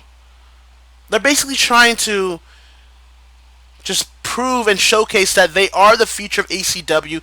They are not going to wait for their spots to be given. They're going to take them at every possible outcome. That means Akuma, that means Edward Elric, that means Haru Glory, because they've been taking out these past few weeks of Excel. So they're just trying to see in themselves the future of ACW. They're not really trying to take over it. But then again, going with General Esdeath, honestly, with General Esdeath at the helm, anything, and I mean anything, is possible. So we don't know. And he also says, with former JSA member causing chaos, will something be done? Well, the only former JSA members really are Gohan, who is suspended for the entire season, and oh my god, the reactions that I got from that whole announcement. I will talk about that probably maybe at the end of the newscast about my own opinion, or maybe no, I won't. Actually, I won't talk about it on this newscast. I will actually include my thoughts on it on the ACW article that I will try to come out with next week that talks about the Jirai Sin Alliance in retrospective. So I'll talk about it there. But you got Hiei, who is not getting a title shot against Sasuke. Choji was suspended indefinitely as well. Solid Snake and Goten had to sign new ACW contracts to keep their titles that they were currently holding, or in Solid Snake's case was trying to hold. So, the JSA remains are still there, but it's not, there's no power in it anymore. All the main players, all the concerned players of that group are either suspended or fired or banned for life. So it'll be fine. Charles asked here on the Facebook here, what are the chances of Lucha Underground coming back for a fourth season? I'm gonna be honest with you, it doesn't look good. I'll be honest with you, it's looking like it's getting canceled at the end of season 3, because we would have gotten an announcement by now. We would have gotten at least a report from these dirt sheets that season 4 is definitely happening. But the talent don't even know. The writers don't even know. The dirt sheet writers are confused to see if either one is going to happen. I'm sorry, it's looking like, and we're only 4 weeks away from season 3 ending, and there has been no content recorded or filmed since last year in the summer. It's not looking good, folks. It's looking like Lucha Underground is going to end at season 3 for the reasons I stated on that ckSexyStar topic earlier, or the GFW topic earlier. But yeah, it's not looking good, folks. I'm just saying, if they get renewed, cool, because that's another place for wrestlers and people in the business to get money and get some notoriety for their career. But it's really not looking too good. How do you think Enzo has done on 205 so far? Enzo, in terms of character and his overness, it's really added a lifeline for that dead brand that's 205 Live. There's a reason why people in production call it 205 Leave, because the people leave after SmackDown, so they don't have to watch 205 Live. But Enzo there is good and bad because for the good part of it is that he adds a character, he adds an energy, he adds an overness to that brand that it desperately needs. But at the same time, it's bad because it's clearly a way to say that they have nothing for Enzo to do if they have to put him in a dead brand like 205 Live. And the fact that he's really not the best wrestler to be getting this spot against Neville, and it's looking like he might even win that title from Neville. So it's not looking.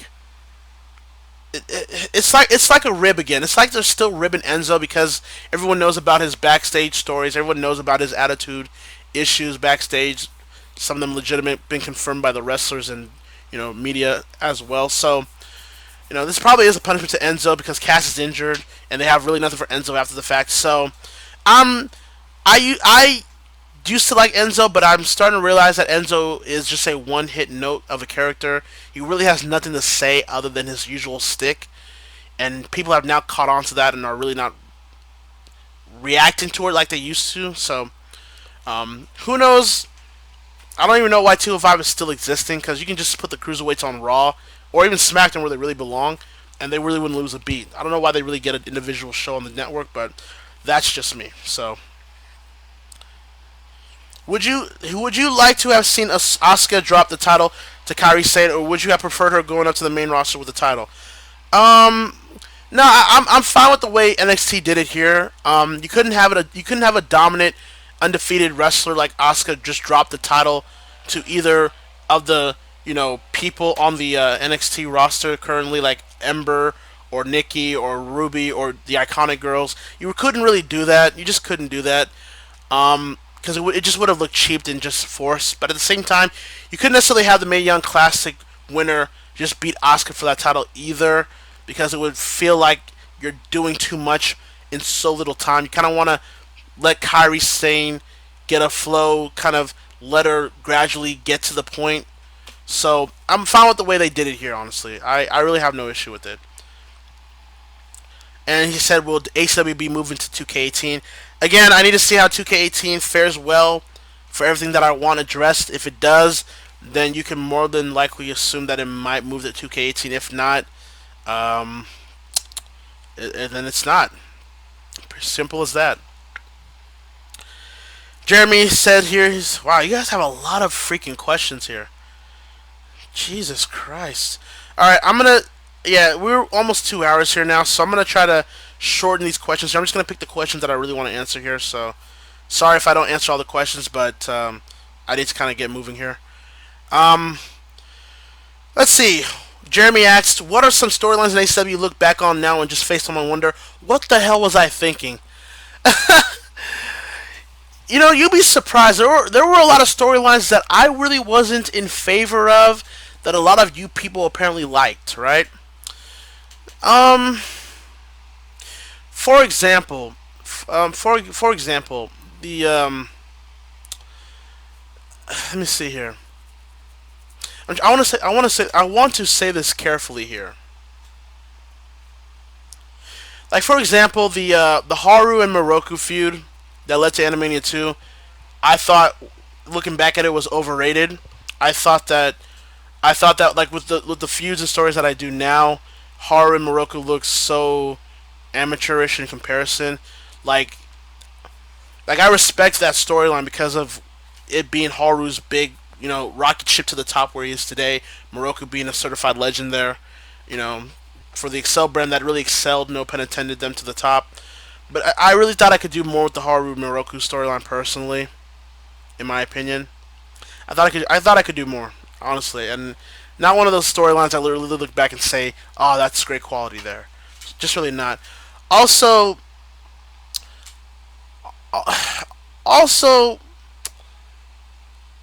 the way I wrote out the Teen Titans, I could have done better too. Looking back, the reason why I don't look back at that very fondly because I was just basically trying to get the Teen Titans written off period from ACW so I can move forward with this new kind of league with anime and gaming characters without any comic books or Western animation characters there. So, when Cyborg burying Nightwing the way he did to write off Nightwing, I thought, it would have been reasonable for Nightwing to come back and have a feud with him, but then it's like I'm writing them off, so I can't really do that. So it was like, I really could have done something with that, but it's just, I didn't. I really could have done more with the Teen Titans. That's what I'm saying. I really could have done more with the Teen Titans. I could have done more with Terra, too. A lot of people did like Terra back then, but it's like I could have really done better with Terra, too. I feel like Terra was just it was just like a minor thing that could have been something, but apparently eventually wasn't. It could have been done better. You know, it just it could have been done better. The Trunks and Broly feud leading to Animania 3 also could have been better too, because with the feuds that you had leading there, you had Vegeta Goku, you had Naruto Gohan. On the Impulse side of things, Trunks and Broly, even if I had tried, it wasn't gonna match the magnitude.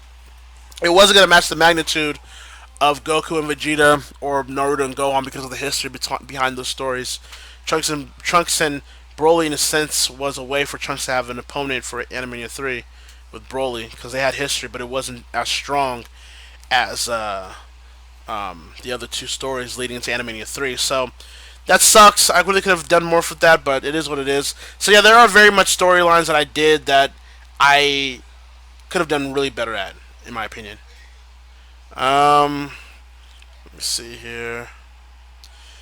If New Japan Pro Wrestling has an American expansion brand with Kenny Omega as the ace of it, what are some things New Japan need to do to make it somewhat successful? Um, they need to. Okay, this is my opinion, right? This is my opinion. Yes, use the Bullet Club, but don't make them a crutch to where everybody else is secondary. In my opinion, try to use the Bullet Club different here in the states because they're already over with the people in the states. So you trying to over accentuate for that wouldn't make sense. Also, try to adopt, try to adopt, try to adopt certain aspects of WWE's production where it makes you look really big league in a North American state. In the more of a North American aspect of things. Um, Also, try to differentiate if you're going to do regular programming in the States compared to your pay per views. Try to do matches that are specifically meant for TV and matches that are specifically meant for pay per view.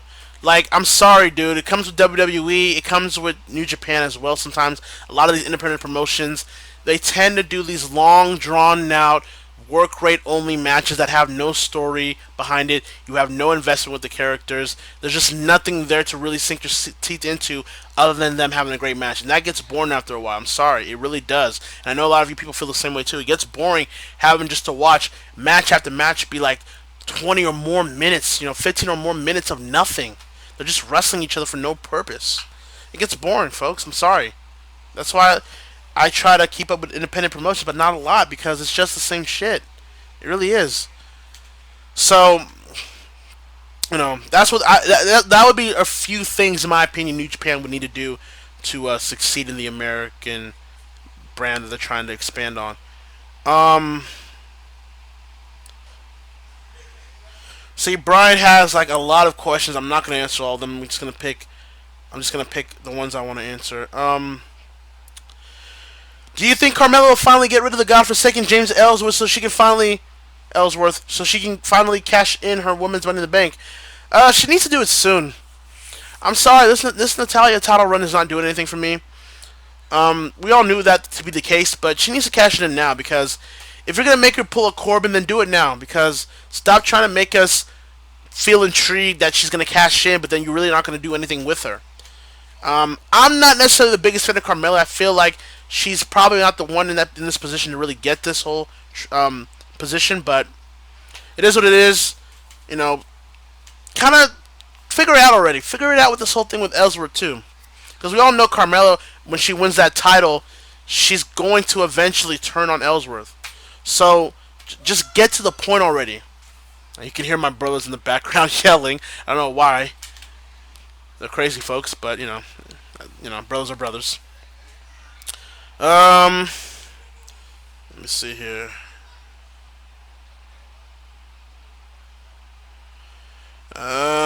Jesus, you wrote like essays here, dude. um, I'm gonna read this long one. Okay. I'm personally not liking the night raid situation on Excel. Roger Smith needs to start cracking down on them and putting them in line. However, it seems to me that Roger Smith isn't exactly too concerned about this problem. Now, I don't exactly like a lot of the decisions he has made in the past, as well as questionable GM run, especially when he was running the Turbo brand.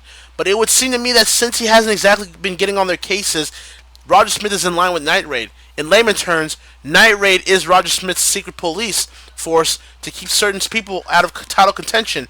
At this point, I don't put anything past him. I've never had a good feeling about Roger Smith, and quite frankly, if he can't do his job as manager, then get someone that will.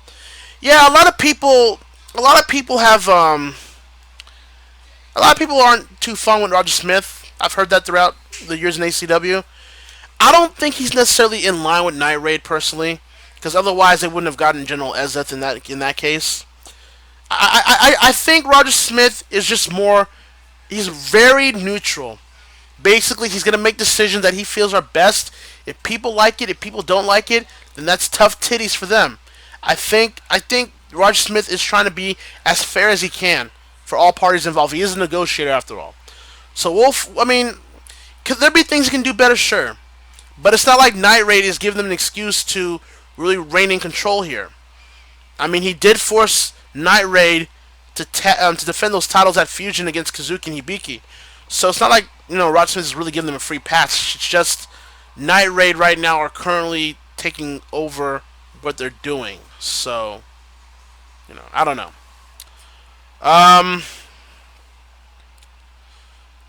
Okay, I'm going to say this one here. The Glamrex division needs some new talent. I also think, this is my personal opinion, there needs to be a Glamrex division GM. This way the Glamrex division will be able to have someone facilitate the matches and whatever have you, as well as handle any and all conflicts that may occur in the Glamrex division. All I will say about that is stay tuned. I believe we have enough new I believe we have enough new talents right now that are seeing the Glamrex division expand on its own. But there's always room to add more. But yeah, stay tuned on those developments. I'll put it that way. I was very appalled with the shit Kevin Owens pulled on SmackDown Live last week, as well as this week. This just really got under my skin in so many ways, it's not even funny. Never liked Kevin Owens, never will. I hope Shane O'Mac kicks his ass good and hard at Hell in a Cell. Yeah, I'm surprised they allowed Kevin Owens to headbutt Vince McMahon and bust him open that way on SmackDown this week. That tells me that they have a lot of faith in Kevin Owens to carry the brand, for him to be a part of a McMahon storyline.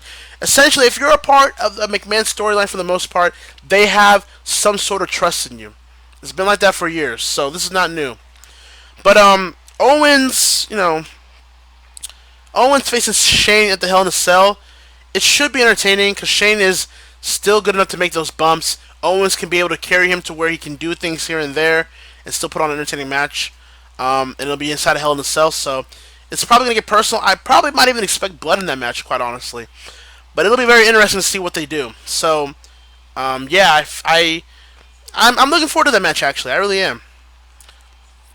Gurak says, what kind of big requests do you get for ACW wrestlers? I'm going to assume you mean, like, what requests do I get from people that suggest ACW people? I mean, people to be a part of ACW. I get that almost every day. I get that almost every day of people saying, you should add this person to ACW, you should add this person to ACW, you should add this person to ACW. And it's like, sometimes I eventually do bring them in, but not because they really told me to, but it's really because I see that there's a potential for them to be a part of this league. But then at the same time, it's like, well, I can't bring everybody in, I can't bring everybody in as because we've got big rosters as it is with both brands. So that's a reason why Turbo's really also not active anymore, because I couldn't be able to handle 3 brands simultaneously. I'm barely trying to keep 2 intact right now. So let's see here. What shows and anime are you looking forward to? Alright, so I kind of took a little bit of a break from anime like I did with, virtual wrestling during that break, so I wasn't really keeping track. The only one I was really watching at the time was Boku no Hero Academia, which is a great show, by the way. One of the best animes out there today, in my opinion. Attack on Titan Season 2. My brothers actually got me into Berserk, the new Berserk.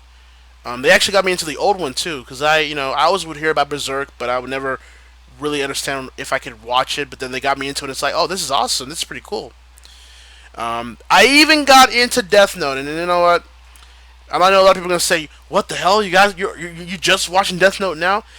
It just was. I don't know why. I just never watched it during its peak at the time. But my brothers put me into it. I was hooked onto it. I watched it. It's one of the greatest animes in the past 10 years, in my opinion. It truly is a work of art. It challenges your mind. It challenges your morals. It challenges what you think in everyday life. Um, and no, I did not watch the the Death Note Netflix movie, and I'm probably not going to save my memories of that anime. So, um, but yeah, there's certain shows like that. I'm looking forward to an anime called Black Clover though, that's coming out next season, I believe. Food Wars season 3 with Soma Yukihara, obviously from Excel. I'll be watching that.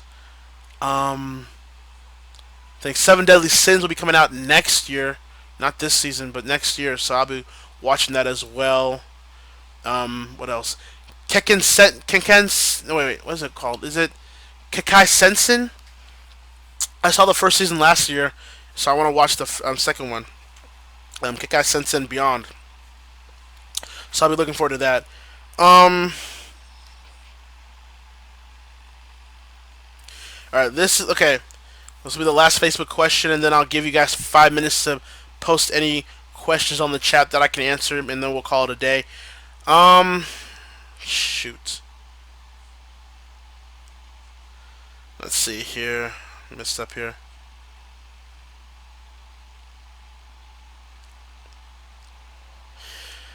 Alright, I'm just going to paraphrase William's post here, but he says, "What do you think, in your honest opinion, will be the last and final straw that breaks the camel's back for people to realize that Trump isn't fit to run this country other than running it into the ground?" Um, I don't want to dive into this too much because I kind of already did earlier, but just to keep it short here, um, you know, we all knew that Trump wasn't going to be a president of great importance or let alone great accomplishments. It's being well known that Trump is simply not fit to run the position, but only, I'm not saying that, but here's my reason for that though. It's because of the job he's doing, not because people are saying he's this, he's that, he's doing this, he's doing that. It's just because of the job he's doing. It feels like the job of being the president is overwhelming Trump to where he doesn't know really what to do. He's relying on his advisors, his cabinet to tell him what to do. That's why you see a lot of these cabinet members going in and out now. It seems like every week. Um, it's you got what you voted for, folks. I mean, Trump is your president. Let's not act like Hillary would have been any better. She would have probably been worse, honestly. Bush and Obama have had their criticisms as well. It's just the cycle. It's the never-ending cycle of presidents that come in and do certain acts or put certain things into law that are detrimental to the country. Every president has done it. Trump is nothing new, nothing special to it. Um, it does seem like there's a fever pitch in this country where just a lot of people have completely had it. It feels like we're waiting for one event or we're waiting for one thing to go down that will completely reach its boiling point to where shit just hits the fan and just everyone just loses their mind. It feels like we're about to head towards that direction if we're not there already. Um, I would just tell those people, look, I know it's hard right now. I know there's a lot of things in this country that don't seem all too well and all too good. I would just tell them, man, just try to turn off the news and just try to enjoy life as you enjoy it. That's what I would tell them. It's like there's way too much shit right now in the news, and it's always been like that, sure, but it feels like it's more prominent now more than ever.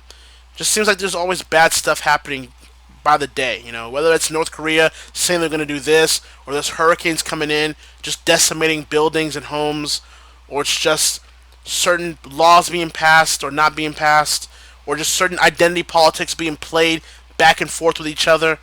Um, it just seems like there's a lot of shit going on that it feels like nobody has the answers to, or more so, somebody does have the answer to, but they're willingly not allowing themselves to solve the problem and would rather watch the world burn. So I would just tell those people, be aware of what's going on in the world, but don't get infested into the mainstream news too much, because you'll just be demoralized, you'll be depressed with what you're seeing. Just live life, enjoy life the way you see fit. Make sure you just be happy and content. Be happy, be content, be safe, be strong, and be smart. That's what I would tell you. That's what I would just tell you. That's what I would just say. Um, just enjoy life. I think a lot of people need to hear that personally. A lot of people are going through a lot of things right now. I think they just need someone to just give them a hug, or just put a hand over their shoulder and say, "Look, just enjoy life. Everything will be fine." I think a lot of people need to hear that more often. But there you go. So that's the Q&A section of this newscast. I want to thank everybody that sent your questions towards Facebook for me to answer here tonight. I'm gonna allow this chat to go for maybe an extra 5 minutes, and I will be done for the rest of the night. We'll call it a night here. So I will give you guys 5 more minutes to just say whatever you want. Maybe ask any extra questions, if you will. Um, so I'll let you guys do that. Um,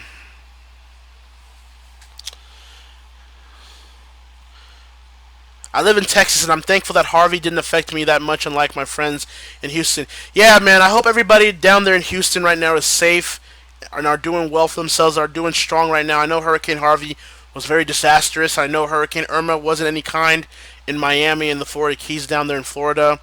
I hope everybody is safe. I hope everybody can be able to bounce back to a very formidable or commodable, way of life. I hope your friends are doing well. Basically, I hope they're doing well.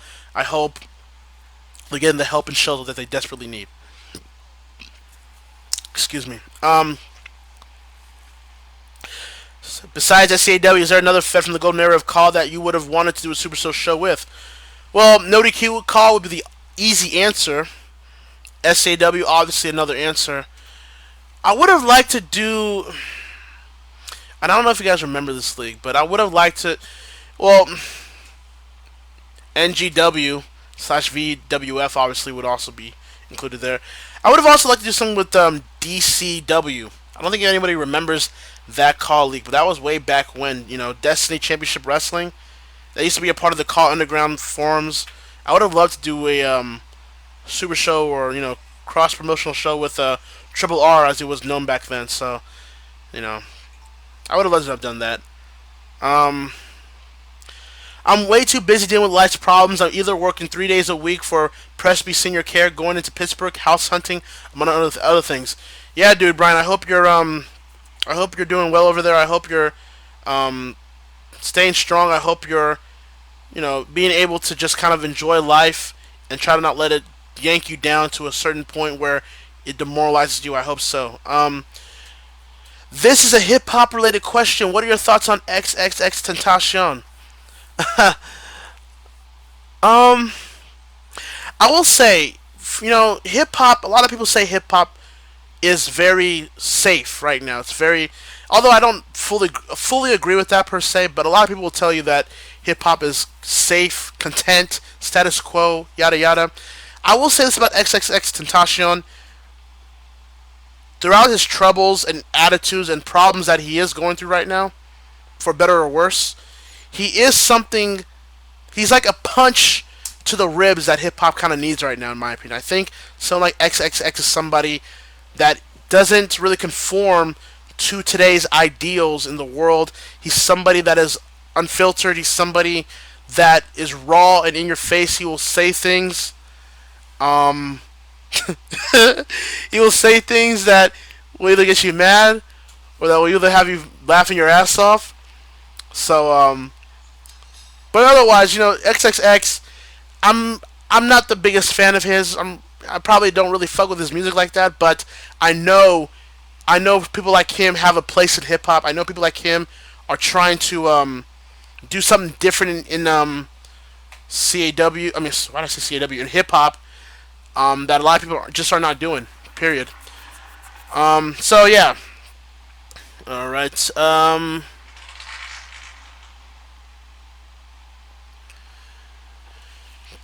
Chris says, to Gohan, I'm going to say the words of Sting. You only have yourself to blame this time. You have the power to make things, but first, you got to make a choice. Make the choice. Yeah. I mean, a lot of people were mad about the whole Gohan situation being suspended. I mean, look. This man and people that he was involved with tried to destroy and get rid of this league that you all enjoy. And if we lost at Animania 4, we wouldn't even be celebrating 10 years here. So, my thing is like, look, I know a lot of people are salty with the JSA gone. I don't know how you could be a sympathizer to them, but I'm sorry, like, they did too much damage. They did too much things to this league that is cancerous. And thank God that, they are no longer in power. They are no longer in existence. So, let me see here. Have you ever played Soul Calibur? I'm aware of it, but I've never really played it. It wasn't my thing, really. I was more of a Street Fighter, Mortal Kombat guy. VPAC, since your return, have you been able to catch up on any other virtual wrestling leagues of today? I'm starting to. I haven't caught to all of them fully, but I'm starting to catch up to them. I still have a lot more leagues to catch up to, including yours. But other leagues, I have pretty much gotten the gist of what's going on. So it's a work in progress. Raiden, speaking of that, are you excited to go back commentating for DCA? I'm always willing to be excited. I'm always game to be commentating for DCA, but right now, and I told you all this to an extent too, that right now I'm focusing on ACW. I need to focus on ACW. I need to play catch up with ACW right now because I've missed a lot of things since my long hiatus this year. So I'll eventually go back to DCA commentary. I'll eventually do some commentary for DCA here and there, but right now I need to kind of focus on ACW for the time being. Alright, and alright, I guess that'll do it. I believe that'll do it here for the newscast here. So that'll be it for newscast number 78. I want to thank everybody for joining me on this live stream. I thought I could do this for an hour and a half, maybe 2 hours. It's damn near, I believe, maybe 3 hours? No, probably not 3 hours. But long enough, right? But anyways, this is a fun newscast. As always, if you want to send your questions and comments, you can post them on Facebook or tweet to me on the Twitter account, or you can post them on the live chat when we do a live ACW newscast. But other than that, Loudon just came in. Of course, Loudon would show up late. That's what he would just do. But yeah, man. But yeah. So that'll be it for me here tonight. The new episode of ACW Impulse will be this Saturday, so make sure you stay tuned for that. The first episode of the ACW 10 Rewind series will be on VidMe the on Saturday as well, before Impulse, and then we'll be 2 weeks awake. Alright, I know. Okay, Loudon, I feel you. I feel you. But and then we'll be 2 weeks away till ACW Fusion live at Madison Square Garden. We'll be streaming live on Hitbox.tv, and then a day later, probably or so, it'll be posted for YouTube and VO. So, other than that, that'll be it for me here tonight. I'm hungry and thirsty, so I need to get some food here. Thank you guys very much. This is Hakeem Johnson signing off here for Impulse. That'll be tomorrow or Saturday. Man, I just messed up my outro. God damn it. Alright, see you guys later. Thank you guys for joining me for Impulse 78. I did it again! Alright, that's it. I'm done. I'm out. Bye. Later. Peace.